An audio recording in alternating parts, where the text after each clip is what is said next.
promoting a healthy environment. It's the air we breathe. Clean, safe water. Responsible management of our natural resources. We protect and restore for a sustainable future. Environment matters. As an adaptive process, you learn as you go what each individual stream will allow you to do. Improving the habitat for West Virginia native brook trout in a mountain stream impacted by years of mining and logging in the watershed. Plus, I keep preaching economics, but it's environmentally too. You know, the footprint that bus leaves on the earth is very minimal. Cleaner, quieter, and cheaper to operate, an alternative fuel-powered school bus is exceeding expectations for one West Virginia school system. Hello everyone and welcome to another edition of Environment Matters. I'm Greg Adolphson. And I'm Kelly Gillenwater. If you're a serious angler and you're interested in fly fishing for native brook trout, then West Virginia's Cherry River is probably on your list of favorite destinations. Heavy mining and logging activity over the years in the watershed had left the stream in less than pristine condition, but restoration efforts started years ago are paying off in a big way. The DEP's Jake Lance joins us now with a project that's helping improve trout habitat in one stretch of the South Branch by making adjustments to the flow of the stream. Kelly and Greg, the South Branch of the Cherry flows clear and cold, so it's not water quality that's the issue. Years of sediment from runoff have flattened and widened the stream, but a project started last summer looks to change all that by harnessing the force of the water itself. What you see is pretty typical of a disturbed forest channel. It's lost a lot of habitat complexity over the years due to the heavy timber and mining operations and runoff that have happened throughout the years. It's at a point now where it's very well managed by the land company. It just lacks a little bit of the pristine kind of complexities that you see in a healthy stream. In addition to cold, oxygen-rich water, good trout habitat requires things like well-defined pools and riffles, undercut banks along the outside of stream bends, and large woody debris to provide shade and cover from predators, things in short supply along this particular stretch of water. A lot of what you see in these disturbed forest channels, it's just a steep, flat stream with no pools really. You lack the large woody debris that you find in some of the more pristine environments. And what we're looking at doing is increasing pool-to-pool spacing for thermal refuge and predatory refuge for trout. We're looking at linking up the pool habitats and just giving making a place for the fish to go and an avenue for them to get there. Because of the sensitivity of the area, crews are using a small excavator equipped with rubber tracks to minimize the impact on the stream. That makes it a challenge to move in place these 25-foot long logs, which are used to help redirect the flow. When finished, the project will use more than 70 of these log structures to help create pools and channels.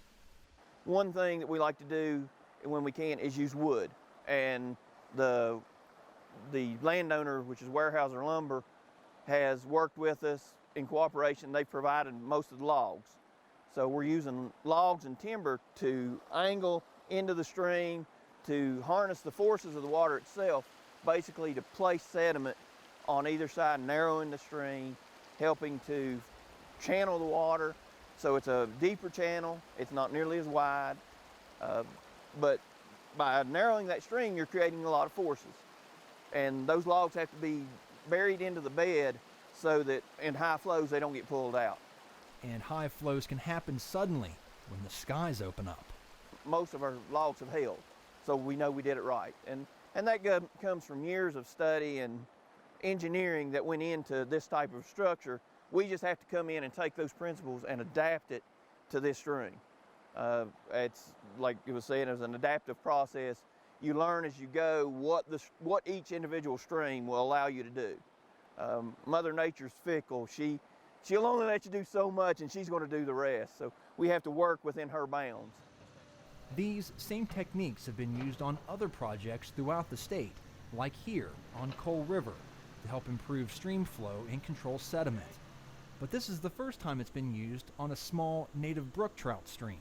So far, I'm very happy with what's been done and how it's holding up. I mean, it's really amazing, especially on a stream of this size, to see how the river responds to what you do. Just in this section behind me, we can see structures that were put in last fall and last summer that are completely buried and have narrowed a channel that was 40, 50 feet wide of 2-inch water. Well, now we've got less than 10 feet of 6 to 8 inch deep water that the trout can live in and swim and travel back and forth. The project is paid for with money from the DEP's Stream Restoration Fund, about $90,000 for this first phase. The DEP and the West Virginia Conservation Agency work together to identify areas suitable for projects like this in order to get the most bang for the buck from the funds. Roger and Ross say they've seen a huge improvement to the stream just after a few months of work, and say they look forward to applying the lessons learned on the South Branch of the Cherry to other similar streams throughout the state. For Environment Matters, I'm Jake Glantz. Thanks, Jake. Besides having to deal with the weather, crews have to finish work by late summer in order to not disturb the trout during spawning season, which happens in early fall. The date has been set for this year's Ohio River Sweep. Since 1989, thousands of volunteers from all up and down the Ohio, from Pittsburgh to Cairo, Illinois, have turned out to help remove tons of trash from nearly 3,000 miles of shoreline. This year's River Sweep is set for June 18th. The DEP is coordinating the efforts along the West Virginia shoreline. The sweep is organized by ORSANCO, the Ohio River Valley Water Sanitation Commission. Cleanups are planned for Brooke, Cabell, Hancock, Jackson, Marshall, Mason, Ohio, Tyler, Wetzel, and Wood counties. Organizers say the composition of the trash has changed over the years. In the past, volunteers were removing tons of large, often metal objects. And now volunteers are finding much smaller items, and we're finding a lot of plastic items that need to be removed. You can find more information on how to take part in a cleanup in your area by visiting orsanco.org. This is the 27th year for the Ohio River Sweep, which is one of the largest one-day events of its kind in the country. Taking a chance and ending up with better than expected results is always a pleasant surprise. And that's the feeling in Monongalia County, where an experiment with an alternative fuel school bus is paying big dividends. The DEP's Mike Huff traveled to Morgantown to check it out. Parked outside the Mon County Transportation Center, bus number 318 looks a lot like any of the 100 other buses parked in the lot, except for this tiny sticker on the back. It has a little less power than a diesel as far as of the power, but it will go up hills just as well as any other bus does. And Elaine should know. A veteran bus driver with 26 years of experience, Elaine knows her buses and knows that this one is pretty special. The quietness. When you've got kids and noise and a noisy diesel, as you can hear as one go by, as the diesel goes by, it doesn't make that noise, so it's very quiet. That's because Elaine's bus is powered by propane. According to the engine manufacturer Roush CleanTech, the propane bus is 50% quieter than a diesel, produces a fraction of the emissions, and is significantly less expensive to operate, both in reduced fuel costs and maintenance. Sounds too good to be true, and school officials were skeptical at first. I was approached by Bluebird, and they started talking, they'd come out with propane buses with Roush engines in them. And, of course, my first thoughts were, I'm not putting kids on a bomb. That's not an uncommon fear when talking about propane as a motor fuel. But after meeting with the manufacturer and touring the assembly line, the school system decided to give one a try. It would be the first propane-powered school bus in regular service in the state, and it turned out to be a pretty good decision. We have 130 buses. Nothing would make me happier to see 130 propane buses sitting out there. That's going to take a few years to do that. We put the bus on the road September 1, and I can't say enough and how pleased you are with its performance, its savings that it's saving the county with cost of propane versus diesel. Of course, we'd heard a lot of rumors about the power of the bus, that, they wouldn't work, they wouldn't start, and we have had absolutely zero maintenance issues with this bus. Gallon for gallon, it uses about as much fuel as a diesel, but the difference is in the price. Propane is significantly less expensive than diesel, plus you could say it's homegrown. We're sitting on one of the largest deposits of natural gas in the world, and a part of it's right here in Mon County. So economically, I don't ever see, I don't in the foreseeable future see the cost of liquid propane being anywhere near what the cost of diesel is. I keep preaching economics, but it's environmentally too. The footprint that bus leaves on the earth is very minimal. In Morgantown, I'm Mike Huff for Environment Matters. According to the manufacturer, when you figure in the reduced cost of fuel and maintenance, each propane-powered school bus should save the school system an average of $4,000 to $5,000 a year, offsetting the slightly higher initial cost of the bus in less than 2 years. Students from West Virginia University's EcoCar 3 competition are about to reach an important milestone. The 2016 Camaro's original gasoline engine is out of the car, and it's been replaced with a smaller unit. Work continues on the electrical hybrid portion of the car, with team members working to bring the battery unit, control system, and motor online. This portion of the competition will be judged in early May, so team members are pulling some late nights and weekends getting everything installed, tested, and hopefully up and running. You never have enough time. Normally in engineering you don't have enough time or money. Luckily the funding is very good for this program, so we have plenty of money, but we just don't have enough time to do everything we need. And that's mostly because we just don't have enough manpower. We need more guys in here working and to create more time, essentially, right? The more hands you have, the more time you have, because you multiply that time by 2 sets of hands. So that's really been the biggest challenge for our team. This is the second year of the 4-year competition. The goal is to give students across a broad range of disciplines, not just engineering and computer technology, but also communications, marketing, and journalism too, the experience of designing, developing, and bringing a high-performance, environmentally friendly hybrid vehicle to market. April 22nd was the 46th anniversary of Earth Day. It's a chance for all of us to consider the world around us and what we as individuals can do to protect and preserve the environment we all share. And part of that mission is education. Getting that message to a new generation of West Virginians was the theme of DEP's annual Earth Day celebration at the Clay Center here in Charleston. The DEP's Brianna Hickman joins us now with the details. Kelly and Greg, with more than a dozen exhibits and hands-on displays, it's hard to know where to look first, especially when you're 8 years old. Hundreds of grade schoolers invaded the Clay Center in Charleston for a day of fun. And that's what these bugs eat. With a little learning thrown in. A lot of them are kinesthetic, which means that they're hands-on, and so they remember things better when they can feel and touch and cut and draw and paint, and instead of just listening to the teacher or working on a worksheet. She can lay her eggs in the ground. Kids got a chance to meet some inhabitants of a stream, get a close-up look at some raptors, and get some hands-on lessons in energy efficiency. New this year at the event, the DEP's mobile aquarium featuring several species of native West Virginia fish. You could say it was pretty popular with at least one visitor. So what's the coolest thing you've seen so far? I would say fishies. Fishy, fishy, fishy. Fishy, fishy, fishy. I'm fishy. No, me fishy. No, you. Me fishy. I'm the fishy. I'm watching you, camera.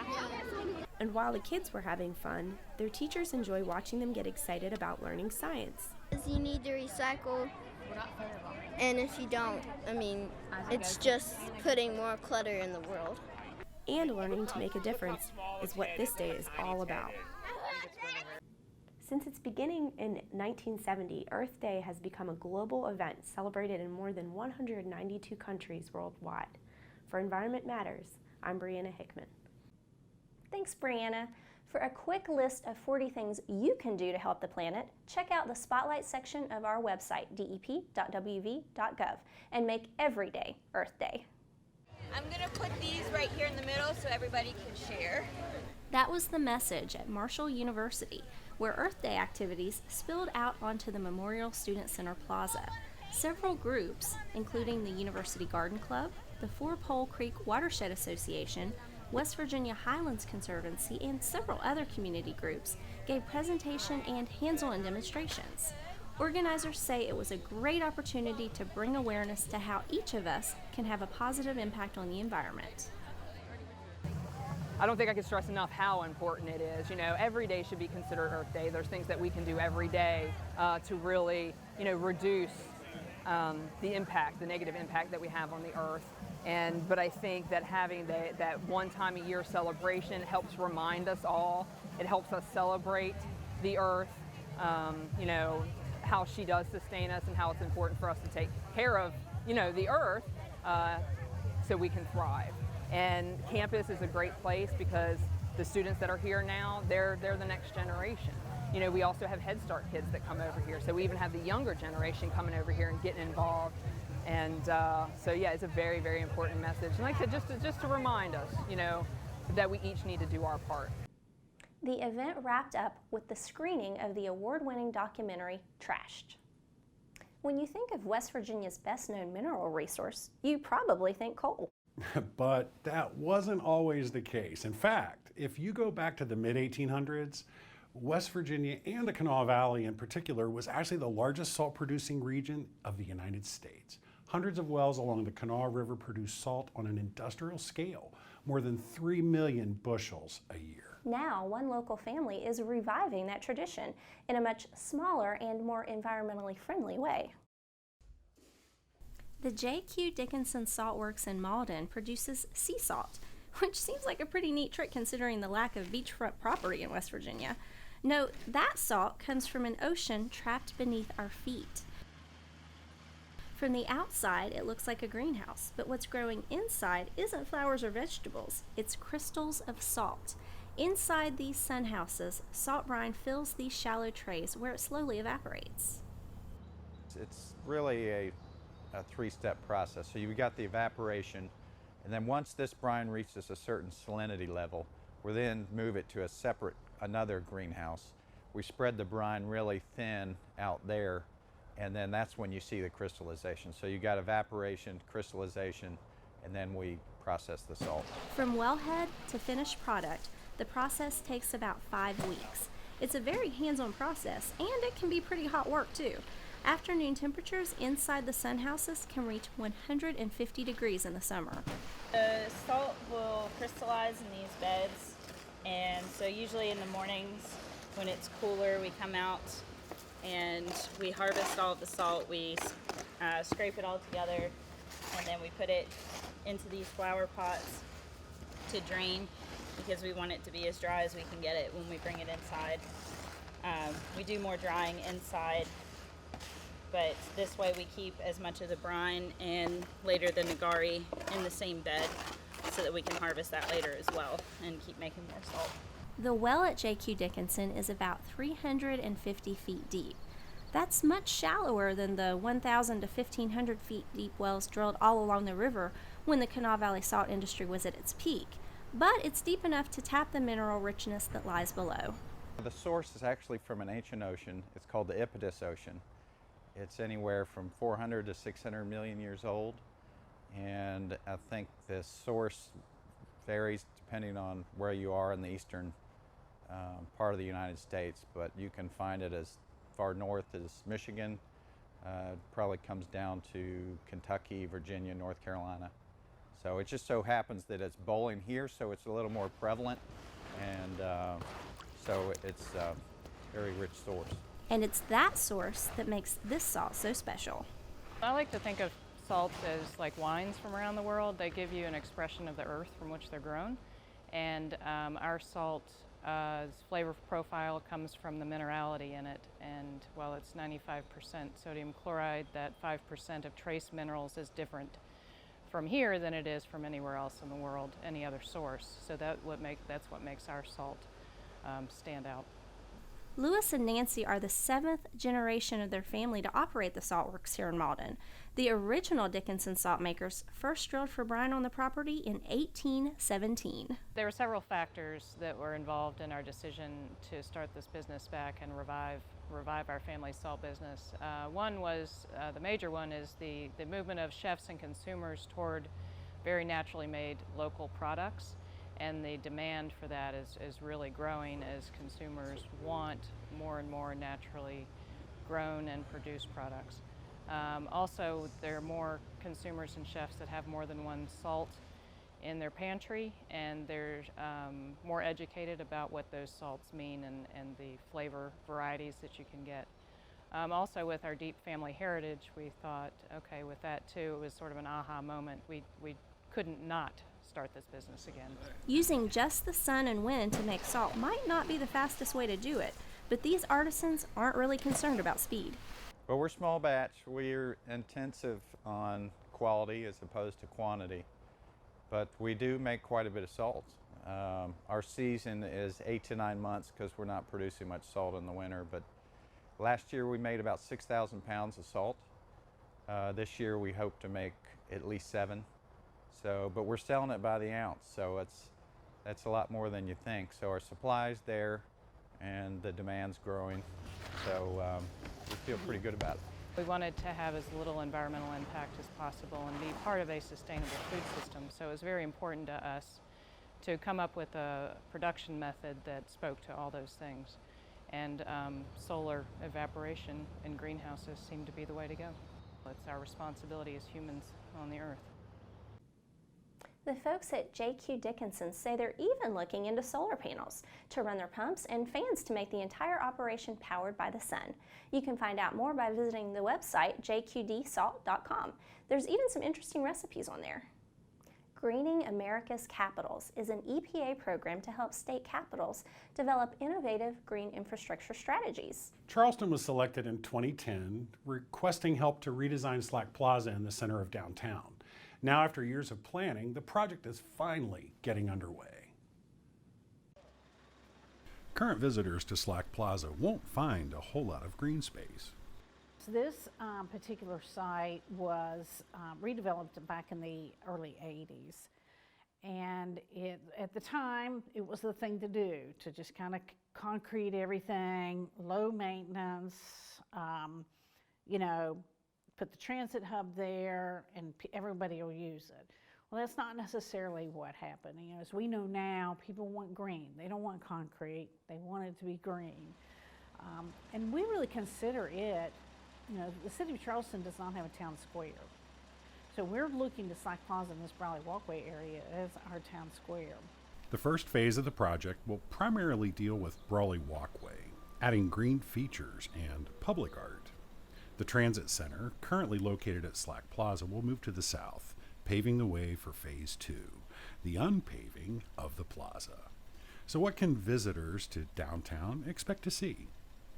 They're going to see this first phase is going to be a lot of hardscape changes.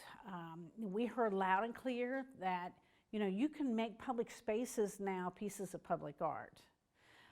So the actual pavers that are going to be used are going to be really, really nice pieces of public art, basically. Lighting. We're going to have string lighting everywhere. So everyone is going to feel safe and secure to be able to come through. We also have put a big emphasis not only in the pavers for public art, but other ways of incorporating public art. There's going to be a translucent wall between Court Street and Laidley Street that's going to be etched with some public art, and then it's going to light up from the inside. And it's a barrier to the parking lot that is right there that serves the church. But it's going to be like just really, really neat. There's also going to be area for little cafe tables and chairs, so people can come and bring their lunch and, you know, sit outside and really, really enjoy it. The City of Charleston has acquired a building, the site of a former convenience store on the plaza, which will be converted to a downtown police precinct, adding to the security for the area. Funding is in place for Phase 1 and part of Phase 2. Planners are hoping to begin bidding out the project with work hopefully beginning late this year. As for the future, Once it gets done, we're going to be looking at programming opportunities. So here we have this new space. What are some things we can do here? Is there some educational opportunities? Is there, music, culture, dance, that type of thing? And we certainly are going to need those resources from within the community. Planners say besides the green infrastructure, they're looking to make downtown Charleston a more pedestrian-friendly, walkable city. The area has a lot of potential. And the plans make it look really amazing. We leave you now at Valley Falls State Park along the Tigard River in Marion County. On behalf of all of us here at the West Virginia Department of Environmental Protection, thanks for watching. We'll see you next time.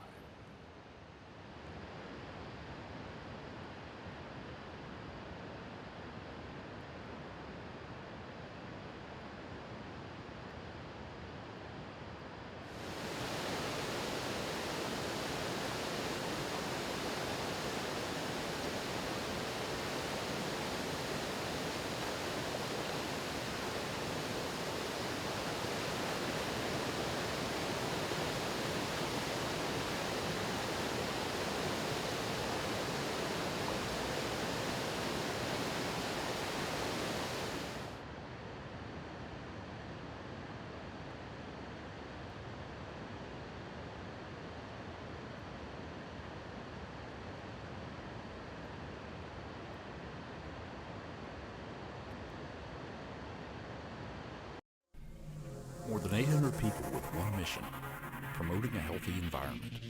We are the West Virginia Department of Environmental Protection.